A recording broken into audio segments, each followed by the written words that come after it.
because of Winn Dixie, Chapter 14. Sometimes I told Gloria the stories Miss Franny Block had just told me, or I imitated Otis tapping his pointy-toed boots and playing for all the animals, and that always made her laugh. And sometimes I made up a story, and Gloria Dump would listen to it all the way through from the beginning to the end. She told me she used to love to read stories, but she couldn't anymore because her eyes were so bad. "Can't you get some really strong glasses?" I asked her. "Child," she said, "they don't make glasses strong enough for these eyes." One day, when the storytelling was done, I decided to tell Gloria that Otis was a criminal. I thought maybe I should tell an adult about it, and Gloria was the best adult I knew. "Gloria," I said. "Mm-hmm," she said back.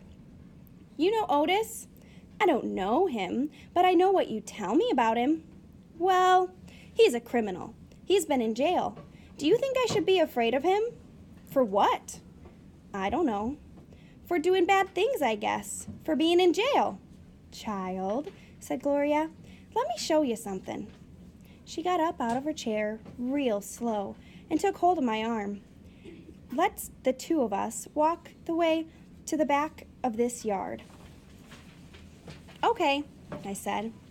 We walked, and Winn Dixie followed right behind us. It was a huge yard, and I'd never been all the way back in it. When we got to a big old tree, we stopped. "Look at this tree," Gloria said. I looked up. There were bottles hanging from just about every branch.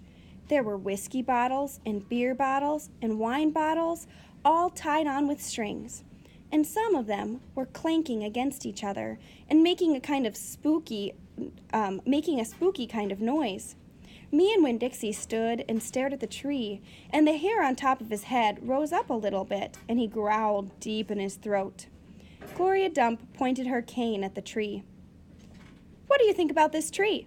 I said. "I don't know." "Why are those bottles in it?" "To keep the ghosts away," Gloria said. "What ghosts?" "The ghosts of all the things I done wrong." I look at all the bottles on the tree. "You did that many things wrong?" I asked her. "Mm-hmm," said Gloria. "More than that." "But you're the nicest person I know," I told her. I told her, "Don't mean I haven't done bad things," she said. "There's whiskey bottles on there," I told her. "And beer bottles." "Child," said Gloria Dump, "I know that. I'm the one who put 'em there. I'm the one who drank what was in 'em." "My mama drank," I whispered. "I know it," Gloria Dump said. "The preacher says that sometimes she couldn't stop drinking."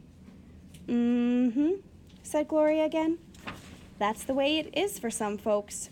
We get started and we can't stop, and we can't get stopped." "Are you one of those people?"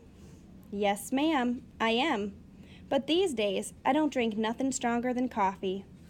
"Did the whiskey and beer and wine, did they make you do the bad things that are ghosts now?" "Some of them," said Gloria Dump. "Some of them I would have done anyways, with alcohol or without it, before I learned." "Learned what?" "Learned what is the most important thing." "What's that?" I asked her. "It's different for everyone," she said.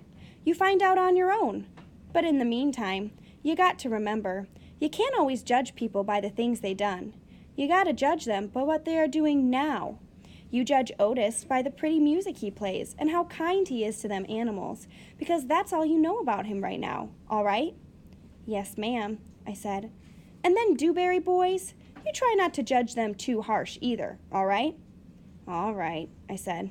"All right then," said Gloria Dump, and she turned and started walking away. Winn Dixie nudged me with his wet nose and wagged his tail. When he saw I wasn't going, he trotted after Gloria. I stayed where I was and studied the tree.